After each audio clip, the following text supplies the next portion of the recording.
ક્યારે સમજાય ક્યારે આખો ખજાનો આપણે માળિયામાં હતો ને આપણે ઘરે ઘરે જઈને માંગવા ફરતા હતા. એમ શ્રી ગોપીનાથજી નામનું અદભુત રહસ્યાત્મક રસાત્મક ભાવાત્મક જે સાધન નહીં પણ પુષ્ટિનું ફળ બતાવે એવું અલૌકિક સ્વરૂપ આપણા ત્યાં શ્રી મહાપુરુષ પ્રથમ લાલી તરીકે પ્રગટ થયું છે. છતાં પણ આપણે બીજા બધા ઉત્સવ મનાવીએ, મૂળ ઉત્સવ મનાવવાનું ભૂલી ગયા હતા. બધા આચાર્યો, વૈષ્ણવ પરિષદ ને પુષ્ટિમાર્ગી સંસ્થાઓ દ્વારા જાગૃતિ આવીને ઉત્સવ મનાવવા તૈયાર થયા એટલે અલૌકિક ખજાનો આપણને પ્રાપ્ત થયો છે. એવો કટિબદ્ધ થઈએ કે દર વર્ષે બધા ઉત્સવની જેમ શ્રી ગોપીનાથજીનો ઉત્સવ પણ મનાવીએ.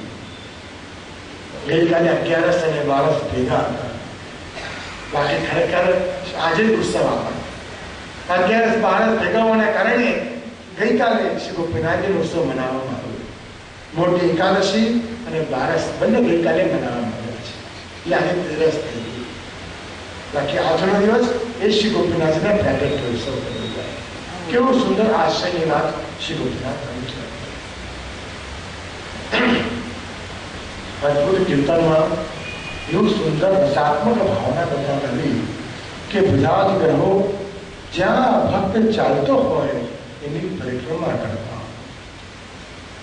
કાલ ભૈરવ જેનાથી આપણે ગભરાઈએ એવું કાલ, જે કૃષ્ણાષ્ટમી પ્રથમ શ્લોક એ કાલ રૂપ છે.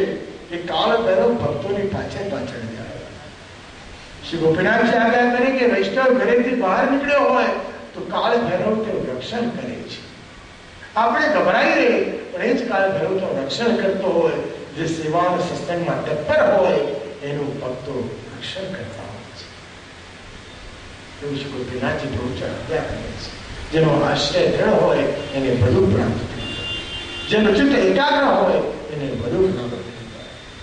એવા અદભુત રહસ્ય શ્રી ગોપીનાથજી કૃષ્ણાષ્ટક ગ્રંથ 84 વૈષ્ણવની વાર્તા 46 નાગરદાસ બ્રાહ્મણી દ્વારા કૃષ્ણાષ્ટક ગ્રંથ વિશે અદભુત રસાત્મક અને વાર્તા પ્રસંગ પ્રગટ થયા છે. 46મી વાર્તા ભગવદીય વૈષ્ણવ શ્રી બોલાવીશ્વરજી, જેની ભાવના, જેનો તાપ, જેનું ધૈર્ય, જેનો ધૈર્ય અને ધીરજ એક હોય એ દર્શનને પ્રાપ્ત કરી શકે છે. એવા ભગવદીય શ્રી બોલાવીશ્વરજી.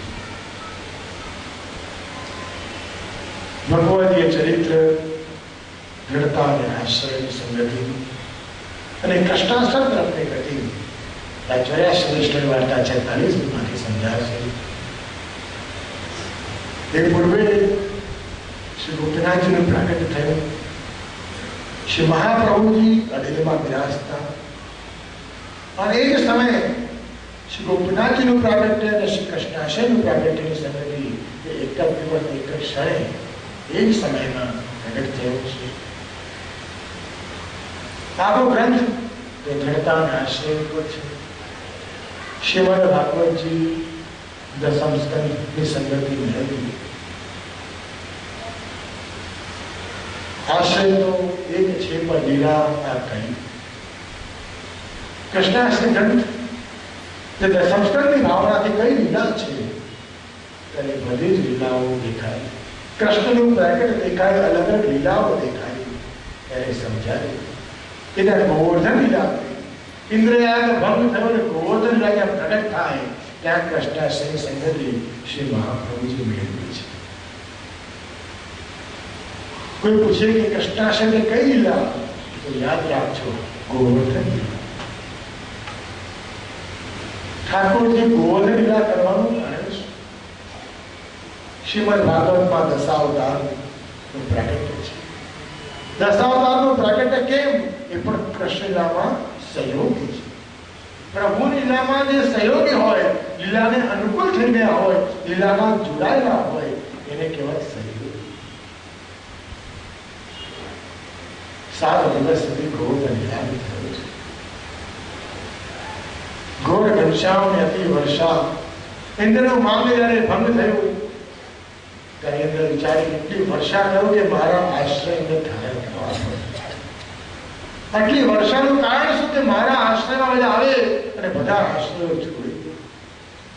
पुष्टि पुरुषोत्तम श्री कृष्ण ने टसली आने पर श्री गोवर्धन पर्वत उठाओ। 7 દિવસ સુધી બધા જ ગોપીજનો વ્રજ ભક્તોને પોતાના આશ્રય મળ્યો।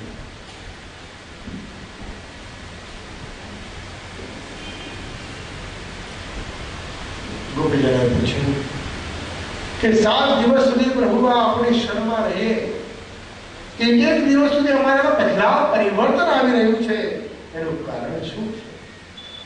એક દિવસ જાય એ ભૌતિકતા છૂટતી જાય, છેલ્લો દિવસ આવ્યો એ ભગવાન ત્યાગ થયો, ત્યારે ગોપીજનો ચરણ પકડીને પ્રભુને કહે કે કૃપાનાથ આ શું લીલા હતી? સુબોધમાં શ્રી મહાપ્રભુ સમજાવે, પુત્રના, પ્રારબ્ધના, કર્મના, પરિવારના, કુલના, સહયોગના, સ્પર્શના, આ બધા જ દોષો 7 પ્રકારના ગોપીજનોમાં હતા। આ 7 પ્રકારના અન્યાશ્રયો હતા।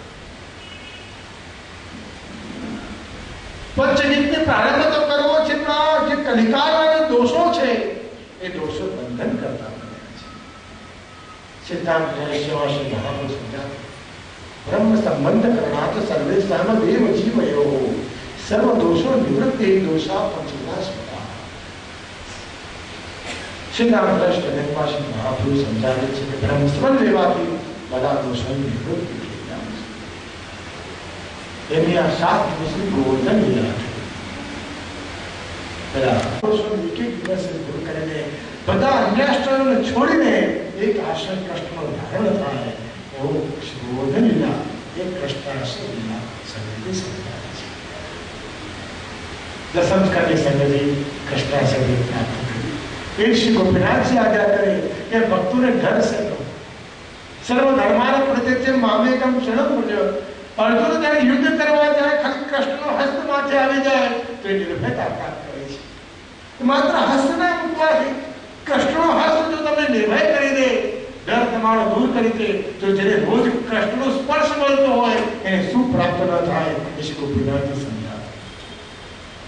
જે દેવતાઓને, ઋષિઓને, મુનિઓને કોઈને પણ સુખ પ્રાપ્ત નથી એવો સુખ માત્ર અમારા વૈષ્ણવને પ્રાપ્ત છે જે રોજ કૃષ્ણને સ્પર્શ કરે છે।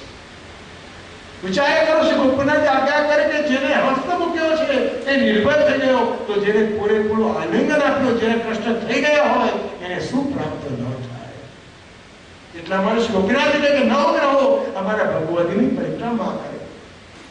અમારા કોઈ વૈષ્ણવ આયા હોય જેને વૈષ્ણવની પણ કોઈ જીવ તેને કહેવાય કે નામ ધારી જેને કહીએ એવા ક્યારે કીધું હોય ક્યારે પ્રસાદ લઈને દીધો તો વૈષ્ણવ કે અરે આજે તો મારો સોમવાર છે, પછી પૂછે કે આજે નહીં કે આજે મારો ગુરુવાર છે, ફરીથી દિવાળ કીધો કે આજે પ્રસાદ કડીકા લઈને જાઓ, અરે આજે તો મારો ગુરુવાર છે, આજે મારો શનિવાર છે, આજે મારો મંગળવાર છે। આ બધા વાર તહેવારો પડી ગયા, આશ્રય છૂટી ગયો ત્યારે। સાચી વાત છે, હા પાડવામાં કોઈ ખર્ચો નથી, ખરેખર કોઈ નવછાઓ ના પાડતા નહીં। શ્રી વલ્લભાચાર્ય ગ્રંથમાં શાસ્ત્રને માને છે, શાસ્ત્ર સમજાવે કે 4 જયંતી ને એકાદશી એ જ જીવને ફળ આપનાર છે। જેનું શાસ્ત્રના પ્રમાણ નથી, જેનો કોઈ ગ્રંથ નથી, જેનો ગ્રંથોમાં ઉલ્લેખ નથી, જેનો શ્રીમદ ભાગવતજીમાં ઉલ્લેખ નથી, એવા કોઈ પણ વ્રત, એવા કોઈ પણ કર્મ તમને ફળ આપનાર કેવી રીતે બનશે? ગોપીનાથજી સમજાવે કે 9 ગ્રહો મારી પરિક્રમા કરે છે, કારણ કે એ લોકો પોતાને અસુરક્ષિત માને કે વૈષ્ણવના સંગમાં રહીએ તો અમે સુરક્ષિત રહીએ છીએ। એટલે મારા વૈષ્ણવ વિચાર કરે અરે મારો તો ગુરુ મને નડે, મને શનિ નડે, મને મંગળ નડે, અરે કોઈ તમને નડતું નથી। તમારા પૂર્વ ગ્રહ તમને નડે, બિચારા ગ્રહો પોતે ગભરાય કે આટલી નાની જગ્યાએ આટલા બધા ગ્રહો ફરીએ છીએ, અમે અંદર ટકરાઈ ના જઈએ, લોકો ગભરાય છે, એ લોકો ગભરાય છે, તમારા શરણમાં છે, તમારે એની શરણમાં જવાની જરૂર નથી। એક વૈષ્ણવ પહેલી બિચારા મારી પાસે આવ્યો, મને કહે છે કે મને તો મંગળ બહુ નડે છે, શું કરવું? મેં કીધું ભાઈ અમારે તો ભગવતીની વાર્તાઓ છે, અને નાનકડી વાત ગોપીનાથજી એમના કીર્તનમાં સમજાવી, એ વૈષ્ણવને ઉદાહરણ તરીકે સમજાવી કે મંગળ નડે છે કે હા બહુ સરસ, કોઈ વાંધો નહીં, મંગળવારે ઘરની વાત નીકળતો કોઈ ભગવતી વૈષ્ણવ જે ઘરમાં સેવા કરતું હોય એના ઘરે જજો, એને તમારી મંગળાની થાળી ભરી હોય એ થાળી જેવું છે લઈ લેજે, મંગળ ગ્રહ નડવો દૂર થઈ જશે। ગોસાઈ ગાય મંગલમ મંગલમ બ્રજભૂમિ મંગલમ. અરે મંગલાના કીર્તનથી, મંગલાના દર્શનથી, મંગલાની ઝાંખીથી તમારા મંગલના ગ્રહના દોષ દૂર થઈ જાય એવા કૃષ્ણ ઘરમાં બિરાજે છે. એવો કૃષ્ણ તમારે માથે છે, એવો કૃષ્ણ તમે રાજ કરે તમારા ઘરમાં. શેનું ગભરાવાનું હોય? કાળ ભૈરવ એનો ભેરો ભરે, નવગ્રહની પરિક્રમા કરે અને એનો આશય કૃષ્ણમાં દ્રઢ થઈ જવો જોઈએ. એને કહેવાય કૃષ્ણ.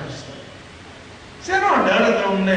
તમે કોઈના માટે હાથ મૂકી દો. મને પ્રભુદાસ ઝરૂટાના પ્રસંગ આવે કે મુક્તિ આપી, ત્યારે વલ્લભાચાર્યે પૂછ્યું કે મુક્તિ ક્યાં નહીં? ત્યારે પ્રભુદાસ ઝરૂટા કહી, વાને મુક્તિ માંગી તો મુક્તિ દઈ, જો ભક્તિ માંગતો તો ભક્તિ દે. કેવા વૈષ્ણવ તમે! અમારે તો ભૂલગાને કૃષ્ણાસના કરવા છે, એમાં ભગવદીય ચરિત્ર આપણી સાથે છે અને તમારું ચરિત્ર છે. બધા વૈષ્ણવ જય શ્રી કૃષ્ણ કરે. આ જય શ્રી કૃષ્ણ ઉચ્ચારણ ક્યારે થયું? જ્યારે અમારા પૂર્વમાં બોલ્યા ને બેન કે શ્રી ગોવર્ધનાથનું પ્રાગટ્ય 1535 માં થયું, વલ્લભાચાર્યનું પ્રાગટ્ય 1535 માં થયું. ત્યાર પછી જ્યારે વલ્લભાચાર્ય બ્રજમંડળમાં ગિરિરાજ પર્વત પર પધાર્યા અને પ્રથમ વખત ગોવર્ધનાથના દર્શન કરીને દોડ્યા છે, ત્યારે જય શ્રી કૃષ્ણનું ઉચ્ચારણ થયું છે. આપણે વિચારીએ કે જય શ્રી કૃષ્ણ તો વૈષ્ણવ બોલવાનું પ્રથમ ઉચ્ચારણ કોણે કર્યું? શ્રી મહાપ્રભુજીએ કર્યું. કૃષ્ણને જોઈને કૃષ્ણની જય બોલી છે. એ જ બ્રહ્મસર મંત્ર, ગદ્ય મંત્ર, એનું પ્રાગટ્ય ક્યાં થયું? શ્યામળે શ્યામલે પક્ષ એકાદશા માણસી. જ્યાં વલ્લભાચાર્ય જીવોની ચિંતા કરતા હોય કે આ જીવ ભૂતળ પર આવી રહ્યો છે, જે ગોપીજન તરીકે હતા અને ભૂતળ પર ભગવતી તરીકે પ્રગટ થયા છે, એ કોઈ પણ પ્રકારે આ ભૌતિકના કર્મોમાં જોડાઈ ના જાય અને કૃષ્ણ અલૌકિક સ્વરૂપમાં જોડાય, એ માટે વલ્લભાચાર્ય ચિંતા કરી. જે ગદ્ય મંત્ર પ્રગટ થયો એ પણ પ્રભુ પોતે સાક્ષાત કૃષ્ણ, યશદાસને લાલિત કૃષ્ણ પ્રગટ થઈને ગદ્ય મંત્ર ઉચ્ચારણ શ્રી મહાપ્રભુજીને કરાવ્યું. અને તે બ્રહ્મ